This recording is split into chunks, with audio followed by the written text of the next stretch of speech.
Supported by Shivnagar Vidya Prasarak Mandal, Malegaon Budruk Baramati, V Nirmiti, Ghanwat Jachak association, venue partner imperial banquet and lawns. Baramati Vikas परिषदेच्या पुढच्या सत्रामध्ये मी पुन्हा एकदा सगळ्यांचं स्वागत करते. आणि आता आपण वळणार आहोत एका विशेष सेगमेंटकडे. खरं तर उद्योजकता हे खरं तर बारामतीचा एक थ्रेड म्हणावा लागेल. बारामतीच्या DNA मध्ये उद्योजकता आहे. जसा राजकीय वसा बारामतीकडे आहे, तसंच बारामतीमध्ये मोठमोठे उद्योजकसुद्धा आहेत. आणि त्याचंच प्रतीक सध्या आपण मंचावर पाहतोय. 3 युवा उद्योजक सध्या आपल्याबरोबर आहेत. खरं तर एखाद्या शहर हे विकसित कसं आहे हे कसं ओळखतो आपण, तर तिथे असलेल्या मोठमोठ्या इमारती, जेवढ्या शहराची उभी प्रगती म्हणता येईल तेवढीच ती आडवी असणं सुद्धा गरजेचं आहे. आणि त्याच दृष्टीनं खरं तर बारामतीचा विकास झालेला आपल्याला पाहायला मिळतोय. एखाद्या मोठ्या शहराला लाजवेल अशी खरं तर बारामतीची सगळी प्रगती झालेली आम्ही आता येताना सुद्धा पाहिलं. मोठ्या शहरांमध्ये जशा उंच उंच इमारती असतात, मोठमोठे चांगला इन्फ्रास्ट्रक्चर असलेले बंगले असतात, असे सर्व प्रगतीचे जे तत्व, मार्गदर्शक जी तत्व असतात, ते सगळ्या गोष्टी आम्हाला खरं तर बारामतीमध्ये येताना दिसल्या. तेव्हा हे सगळे युवा उद्योजक बारामतीच्या या सगळ्या प्रगतीमध्ये भर घालता आहेत. त्यांचं मोलाचं योगदान या सगळ्यामध्ये आहे. आणि असेच हे युवा उद्योजक माझ्याबरोबर आहेत. आधी मी त्यांची ओळख करून देते. सध्या आपल्याबरोबर आहेत विजयकुमार चौंडकर. नमस्कार सर, स्वागत तुमचं. युवा बांधकाम व्यावसायिक आहेत, आर्या डेव्हलपर्सचे संस्थापक आहेत आणि क्रेडाई बारामतीचे ते जॉईंट सेक्रेटरी आहेत. बारामतीमधल्या बांधकाम क्षेत्रातलं एक विश्वसनीय नाव म्हणजेच विजय चौंडकर. त्याचप्रमाणे माझ्याबरोबर आहेत सध्या मंचावर उपस्थित ॲडव्होकेट हरीश कुंभरकर. नमस्कार, स्वागत तुमचं झी 24 तासच्या विकास परिषदेमध्ये. बांधकाम व्यावसायिक आहेत आणि बारामती इंडस्ट्रियल डेव्हलपमेंट असोसिएशनचे ते समर्थ ग्रुप ऑफ कंपनीचे डायरेक्टर आहेत आणि 7 स्टार आयकॉन आहेत. हरीश कुंभरकर सरांचं सुद्धा स्वागत मंचावर. आणि त्याचबरोबर माझ्याबरोबर आहेत साहिल सुरेश खत्री, बारामतीतले युवा उद्योजक. नमस्कार, स्वागत तुमचं. बिल्डर असोसिएशन ऑफ इंडियाचे चेअरमन आहेत आणि रेडियंट इन्फ्रा प्रोजेक्टचे ते डायरेक्टर आहेत. तिघांचं पुन्हा एकदा स्वागत करते आणि सुरुवात करते विजय चौंडकर आपल्यापासून.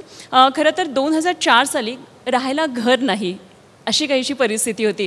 खरं तर मला असं वाटतं की कुठल्याही उद्योजकाची जी बीजं असतात ना, ती त्याच्या परिस्थितीमध्ये असतात. परिस्थितीतून तो माणूस शिकतो, त्याच्या मनामध्ये एखादी संकल्पना येते आणि मग ती पुढे नेतो आणि त्याच्यातून तुमच्यासारखे उद्योजक उभे राहतात. मला खरं तर आपली ही प्रेरक स्टोरीज आधी ऐकायची. काय नेमकी तुमची प्रेरक कहाणी होती? स्टोरी अशी काही विशेष नाही, पण खरी परिस्थिती आहे. त्यावेळेस खूप अडचणीतून पुढे येऊन या लेवलला आत्तापर्यंत आलेलो आहे.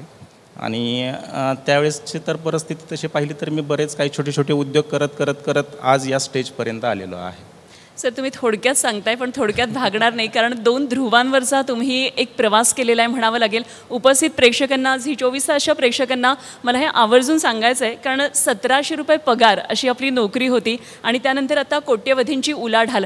आणि खरं तर 2-4 वाक्यांमध्ये संपणारं नाही, कारण तुमच्याकडे अनेक आशा लावून बसलेले उद्योजक आहेत की ज्यांना तुमची ही कहाणी ऐकायची आहे. कारण हा एखादा उद्योग उभा राहणं इतकी सोपी गोष्ट नाही आहे. त्याच्यामागे खूप मोठी प्रोसेस असते, खूप मोठी प्रक्रिया आहे. ती मानसिक आहे, शारीरिक थकवणारी सुद्धा आहे. परवानग्या काढा किंवा उद्योग कसा उभा करायचा, काय नेमकं हे सगळं होतं? खरं तर स्टेजवर आणि माईकवर बसायची पहिलीच वेळ आहे, त्यामुळे थोडंसं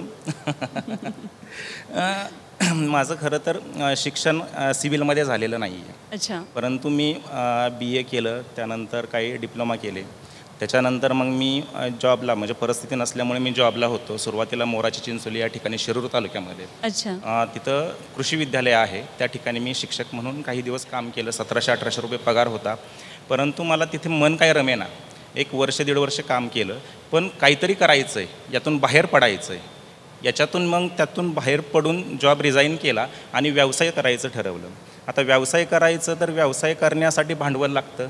ते भांडवल काही सुरुवातीला नव्हतं, पण एक माहीत होतं, कष्ट केले की तुमच्याकडं 100% तुम्हाला यश मिळतंच.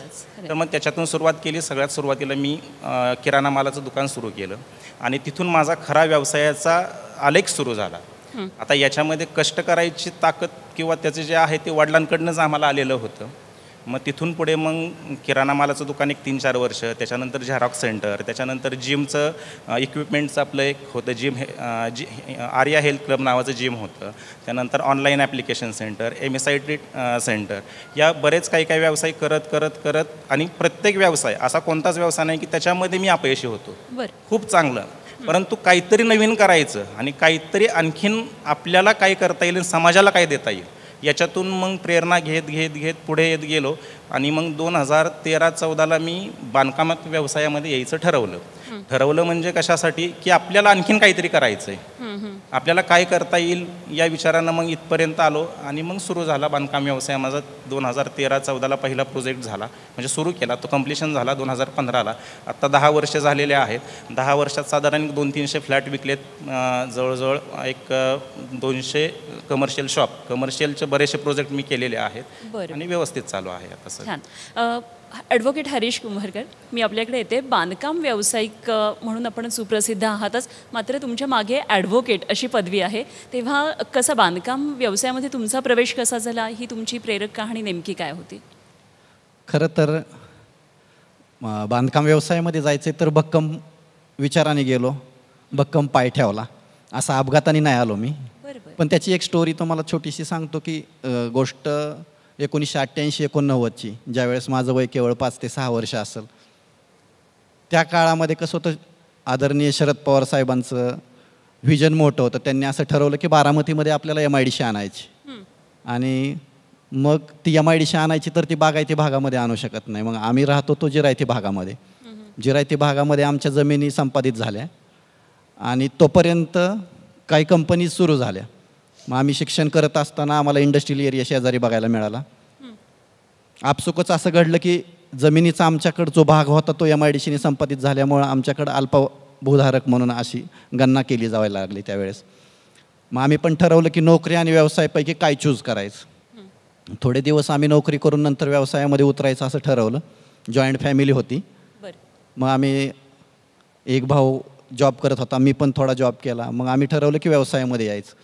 व्यवसायामध्ये येत असताना आम्ही समर्थ बिझनेस ग्रुप या नावाने आमचं रजिस्ट्रेशन केलं आणि त्याच्यामध्ये सुरुवातीला आम्ही इंजिनिअरिंग सेक्टरमध्ये काम करायला सुरुवात केली. इंजिनिअरिंग सेक्टरमध्ये काम करत असताना बारामतीमध्ये परप्रांतीय कामासाठी यायला लागले किंवा आजूबाजूची लोक नोकरी शोधत यायला लागले. त्यांना आम्ही भाड्याची घरं द्यायचा प्रयत्न करायचो. मग याच्यातूनच एक संकल्पना अशी झाली की यांना आता पक्क्या घराची गरज आहे, कारण त्या लोकांना बारामतीमध्ये स्थिर स्थावर व्हायचं आहे. मग शोध ही जननी असते, त्या मानाप्रमाणे आम्हाला हे कळलं की आता बांधकाम क्षेत्रामध्ये जायला पाहिजे. मग आम्ही बांधकाम क्षेत्रामध्ये जायचा निर्णय घेतला आणि तिथून बांधकामाचा प्रवास सुरू झाला. आता दुसरी गोष्ट ही की ॲडव्होकेट. कोविडच्या काळामध्ये माझ्याकडे जास्तीचा वेळ शिल्लक होता. मी अगोदर ॲडव्होकेट नव्हता, अगोदर बांधकाम व्यावसायिक झालो आणि बांधकाम व्यावसायिक आणि लिगल ह्या गोष्टीचं खूप घनिष्ठ नातं आहे. बांधकाम व्यावसायिकाला सगळ्या क्षेत्रातलं नॉलेज असायला पाहिजे, पण आपण जे घर बांधतोय, जे दुकान बांधतोय, ते योग्य ग्राहकाला योग्य लिगल सिस्टीममधून गेलं पाहिजे. कारण एखादं घर बांधून देताना ते एका व्यक्तीपुरतं न देता 4 पिढ्यांसाठी आपण देत असतो. ज्यावेळेस आपण नसेल 20-30 वर्षानंतर, आपला ग्राहकही नसेल, तर आपल्या पण येणाऱ्या जनरेशनला आणि ग्राहकांच्या पण पुढच्या जनरेशनला त्रास झाला नाही पाहिजे. आणि सगळ्यात महत्त्वाचा बॉन्ड आहे तो लिगल आहे. म्हणून मी ॲडव्होकेट व्हायचा निर्णय घेतला आणि कोर्टामध्ये न जाता फक्त आपल्या नॉलेजसाठी आणि डॉक्युमेंटसाठी मी ॲडव्होकेट झालो. खरं तर एखादा व्यवसाय जेव्हा शहरामध्ये उभा राहत असतो तेव्हा अनेक आपल्याबरोबर कॉम्पिटिटर्ससुद्धा असतात. आपलं काम केव्हा वेगळं ओळखलं जातं, जेव्हा आपण त्याच्यामध्ये काहीतरी वेगळेपणा सिद्ध करतो. मला असं वाटतं की तुमचं समर्थ स्टार आयकॉनच्या माध्यमातून बारामतीतलं सर्वात उंच अशी इमारत ठरलेली आहे. तेव्हा त्याविषयी त्यामागचं नेमकं ध्येय काय होतं आणि कोणाची साथ नेमकी तुम्हाला मिळाली? ती पण छोटी गोष्ट आहे की माणूस हा प्रवासी असतो, प्रवाही असतो. त्याचं जीवन जर समृद्ध व्हायचं असेल तर त्यांनी प्रवास केला पाहिजे. मग आम्ही दुबईमध्ये गेलो, एकदा सिंगापूरमध्ये गेलो, एकदा मलेशियामध्ये गेलो. त्यावेळेस आम्ही उंच टावर बघायचो, जे की आपल्या डोक्यावरची टोपी पण पडेल इतके उंच. तिथं खरी प्रेरणा मिळाली. आम्ही बुर्ज खलिफा पाहिला, ट्विन टावर्स पाहिले. त्यावेळेस आमचे मित्रमंडळी सोबत होते. मग आमच्या ग्रुपमध्ये मित्रांमध्ये नेहमी चर्चा होती तर ती व्यवसायाची, पैशाची, पाण्याची, शरीराची आणि तुमच्या फिटनेसची. मग त्यावेळेस आम्ही ठरवलं की मोठं ध्येय गाठून आपण काम केलं पाहिजे. मला सांगायला एक आनंद होईल की बारामतीतली सगळ्यात स्वस्तात घरं पण आपणच देतोय किंवा दिलेत. आम्ही 80 फ्लॅटचा एक अंकुर प्रोजेक्ट्स नावाने घरं बांधून 80 फ्लॅट्स विकले 2 वर्षापूर्वी आणि ती सगळ्यात स्वस्त घरं बांधून दिली. आत्ता जो 7 स्टार आयकॉन हा प्रोजेक्ट करतोय तो बारामतीतला सगळ्यात उंच प्रोजेक्ट आहे. आम्ही 22 मजल्याचा प्लॅन केला होता, पण काही तांत्रिक अडचणीमुळे त्याचं उंची कमी करून तो 50 मीटरपर्यंतचा केला, जो की आता 16 मजली बांधकाम आहे. बरं. आता 7 स्टार आयकॉन असं का नाव दिलं, तर याच्यामध्ये गंमत अशी की आम्ही प्रवासात असताना 7 पार्टनर होतो ना, आम्ही असं ठरवलं की 7 जणांनी इन्व्हेस्टमेंट करून मोठी बिल्डिंग बांधायची. कारण एखादं मोठं वजन उचलायचं आहे तर आपल्याला एका माणसाचं काम नाही. बरोबर. आणि आमची सगळ्यांची मनं पण तशी जुळत होती. ह्या प्रोजेक्टमध्ये मी आहे, अनिल कायगोडे म्हणून एक माझा क्लासमेट आहे, भारत मोकाशी आहेत, दादा चौधर आहेत, गणेश मोरे आहेत, संतोष देवेकर आणि उदयसिंह मोरे पाटील असे आहेत. तर ही सगळी आपापल्या व्यवसायामध्ये वेगवेगळ्या व्यवसायात एक्सपर्ट आहेत आणि सगळ्या एक्सपर्टीजनी येऊन एकत्र मग हा प्रोजेक्ट करायचा असं ठरवलं. म्हणून ते बिल्डिंगला आम्ही 7 स्टार आयकॉन नाव दिलं. आणि ते बारामतीतली सगळ्यात उंच इमारत ठरती, जे की हे मैलाचा दगड आहे. त्यासाठी आम्हाला अजितदादांनी पण ॲप्रिशिएट केलं की बारामतीची उंची वाढवण्यामध्ये ह्या बिल्डिंगचा नक्कीच वाटा असेल आणि मी तुमच्यासाठी लागेल ती मदत करील. ज्यावेळेस आम्ही 22 मजल्याची इमारत करत होतो आणि त्याची उंची खोजी होत होती, त्यावेळेस अजितदादांनी आम्हाला मंत्रालयामध्ये बोलवून ह्या गोष्टीसाठी खूप मदत केली. त्यांचं खूप मार्गदर्शन झालं, सहकार्य पण झालं. मात्र त्यांनी बिल्डिंगची उंची कमी होऊन दिली नाही. याच्यासाठी आम्ही 1.5 वर्ष स्ट्रगल करत होतो आणि 1.5 वर्षानंतर प्रत्यक्ष आमच्या हातामध्ये मंजुरी येऊन आत्ता काम प्रगतीपथावर आहे आणि आम्ही त्या गोष्टीसाठी समाधानी आहोत. वा वा, छान. पुढे मी येते साहिल सुरेश खत्री यांच्याकडे पुन्हा एकदा तुमचं स्वागत करते. आणि खरं तर पारंपरिक व्यवसाय आपला खूप वेगळा होता. उपस्थित प्रेक्षकांना आणि जर आपण कार्यक्रमामध्ये ऐकलं तर फरसाण आणि मिठाई असा तुमचा परंपरागत व्यवसाय होता. विक्री आणि हा सगळा व्यवसाय करत असताना बांधकामासारखा एकदम वेगळा व्यवसाय, म्हणजे हा जो शिफ्ट होता तो काय होता, अशा प्रकारे परंपरागत व्यवसाय टू बांधकाम व्यावसायिक? सो बेसिकली माझे आजोबा मोहनलाल राधाकिशन खत्री हे 1957मध्ये बारामतीमध्ये आले. We are basically from Rajasthan. अच्छा. So he shifted to Baramati. त्यानंतरनं गेले 70 वर्ष खत्री परिवार हे बारामतीत आहे. माझे वडील पण फरसाण आणि मिठाईच्या व्यवसायामध्ये होते, पण त्यांचा जो सर्कल होता, friend circle, they were belonging to construction fields. So he was quite enthusiastic की यार नाही, माझा मुलगा बांधकाम क्षेत्रातच गेला पाहिजे. Same with my mom. माझे मम्मीचे आजोबा हे इंडियन आर्मीमध्ये सिव्हिल इंजिनियर होते. So he was working with East India Company in the eastern India.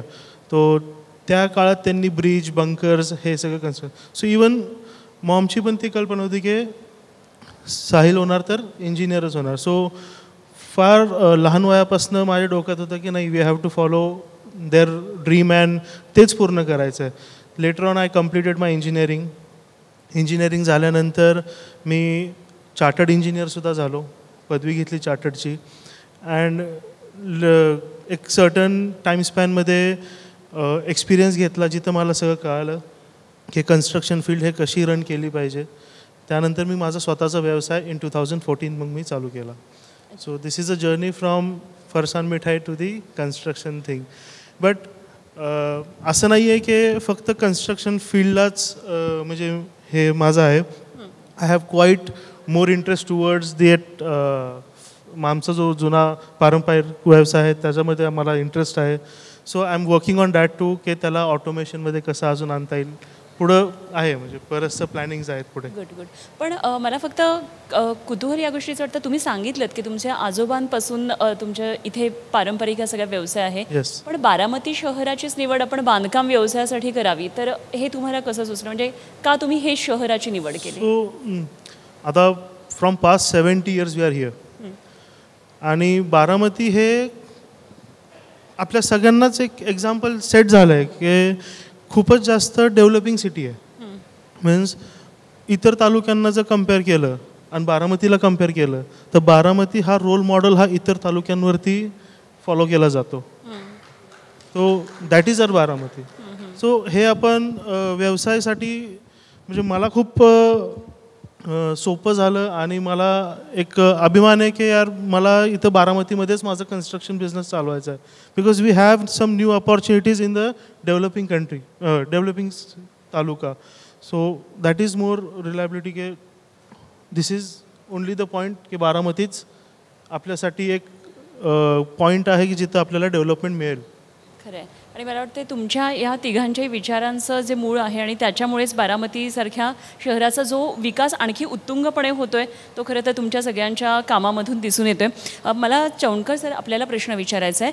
खरं तर आपण तुमचा सगळा प्रवास पाहिला. माळेगावमध्ये प्लॉट आपण विकत घेतला आणि तिथेच आर्या प्रोजेक्टचं बीज रोवलं का, म्हणजे त्याची जी सुरुवात आहे ती माळेगावच्या त्या प्लॉटपासूनच आपली झाली का? सगळ्यात पहिल्यांदा मी जो प्लॉट घेतला तो साधारण 2014 साली SP सराफ यांच्याकडनं घेतला. त्यावेळेस त्यांनी मला बरंचसं सहकार्य केलं माझी परिस्थिती नसताना. परंतु सगळ्यात महत्त्वाचं आपल्याकडं व्यवसाय करताना उद्योजकता करताना विश्वास घेता आला पाहिजे आणि स्वतःच्यात आत्मविश्वास पाहिजे. आणि कदाचित तो माझ्याकडे होता म्हणून मला ते होत गेलं पुढे पुढे. ओके. कुंभरकर सर, बारामती इंडस्ट्रियल डेव्हलपमेंटचे तुम्ही डायरेक्टर आहात आणि त्याविषयी तुमची भूमिका आणि परिसरामध्ये बांधकाम व्यवसायासाठी किती स्कोप आहे, काय नेमकं या संदर्भात सांगा. बारामती इंडस्ट्रियल डेव्हलपमेंट असोसिएशन ही एक बारामतीमध्ये काम करणारी अग्रणी संस्था आहे जे उद्योजक घडवायचं काम करते. उद्योजक घडवत असताना बारामती इंडस्ट्रियल एरिया उद्योजकांचे प्रश्न, तिथले लाईट्स पाणी असतील असे प्रोग्रॅम आम्ही करतो. मग फायनान्सच्या रिगार्डिंग जर काय प्रोग्रॅम करायचे असतील तर ते करणं, अनुदानाच्या गोष्टी उद्योजकांना मिळवून देणं, नवीन उद्योजकांसाठी सेमिनार अटेंड करणं, ह्या गोष्टी बारामती इंडस्ट्रियल डेव्हलपमेंट असोसिएशन करतं. याच्यामध्ये कसं की इंडस्ट्रियल एरिया डेव्हलप झाला तर तो आम्ही समजतो की बारामतीच्या विकासाचा कणा आहे आणि त्याच्यावरती फोकस करण्यासाठी मग आम्ही आमच्या व्यवसायातून थोडासा वेळ बाजूला काढतो आणि उद्योजक आणि हे सगळं समन्वय करण्याचा प्रयत्न करतो. दुसरी गोष्ट, बारामतीमध्ये काय स्कोप आहे उद्योग क्षेत्रासाठी किंवा बांधकाम क्षेत्रासाठी. खरं तर बारामतीमध्ये एखाद्याने व्हिजिट केली तर त्याला असं वाटतं की मला इथंच राहायला पाहिजे, मी इथलंच रहिवाशी व्हायला पाहिजे आणि माझं घर इथंच असायला पाहिजे. मग बांधकाम व्यावसायिकाला पहिला स्कोप तो आहे की इथं आलेला व्यक्ती सकारात्मक होतोय राहण्यासाठी. आणि दुसरी गोष्ट आहे की आत्ता खेड्याकडच्या बऱ्याच लोकांना असं वाटतं की शहराकडे गेलं पाहिजे, ही त्यांची चांगली मानसिकता आहे. जरी आपलं गावाकडे टुमदार घर असेल तरी शहरामध्ये छोटंसं तरी घर असायला पाहिजे, माझं एक दुकान असायला पाहिजे. आणि ही प्रतिष्ठेची बाब झाली गावाकडल्या लोकांना. त्याच्यामुळं बांधकाम व्यावसायिकांना पण खूप मोठा तो एक स्कोप आहे. शहराकडे येणाऱ्या वर लोक जे आहेत नोकरीनिमित्त येतात, व्यवसायानिमित्त येतात, त्यांना राहायची व्यवस्था करायची असेल तर दर्जेदार घरांची निर्मिती करणं गरजेचं आहे. आणि बारामतीला राहायला पसंती खूप जास्त आहे. आज केवळ महाराष्ट्रच नाही तर देशामध्ये बारामतीची उंची किती वाढली आणि त्याचा रिझल्ट आपण बघतोयच. ते जादूची कांडी फिरवल्यासारखं होतंय सगळ्या गोष्टी. आणि त्याला आमचे आदरणीय अजितदादा पवार साहेब जे सकाळी 6 वाजता अवेलेबल असतात. मगाच्या मीटिंगमध्ये किंवा मगाच्या एक मुद्दा उचलून धरला की 6 वाजता आम्ही पण उद्योजक म्हणून घराबाहेर पडायला प्रायोरिटी देतो. का तर आपले मार्गदर्शकच इतक्या सकाळी सकाळी रेडी असतात तर आपण असायला पाहिजे. सुनित्रा वहिनींचं पण आगमन झालंय, त्यात तर आम्हाला एकदम मार्गदर्शिका घरातल्यासारखे आहेत की आणि जाऊन आम्ही कधीही त्यांना कुठल्याही गोष्टीचं मार्गदर्शन मागू शकतो. आणि त्यांनी कायम आमच्या सगळ्यांच्याच पाठीवरती मायेने हात ठेवला आहे, अधिकाराने ठेवला आहे आणि मार्गदर्शिका म्हणून आम्ही त्यांना कायमच श्रद्धास्थानी मानतो. निश्चितच. आणि खरं तर सुनेत्राताईंचं स्वागत आपण करूनच आहोत. पण तुम्ही आज इथे आलात आणि खरं तर तुम्ही आता जसं सांगितलं की बारामतीची उंची कशी वाढलेली आहे, निश्चितच यामागे पवार कुटुंबियांचं आणि सगळ्या आदर असं स्थान आहेच आहे. मात्र त्याचबरोबर तुम्ही जी प्रेरक कथा तुम्ही तिघांची सांगितली तर असे युवा उद्योजक घडत राहणं हे सुद्धा तितकंच महत्त्वाचं आहे. तुम्ही आज आलात आणि सगळ्या या आमच्या डिस्कशनमध्ये सहभागी झालात त्याबद्दल मनापासून आभार. Thank you. Supported by Shivnagar Vidya Prasarak Mandal, Malegaon Budruk Baramati, V Nirmiti, Ghanwat Jachak association, venue partner imperial banquet and lawns.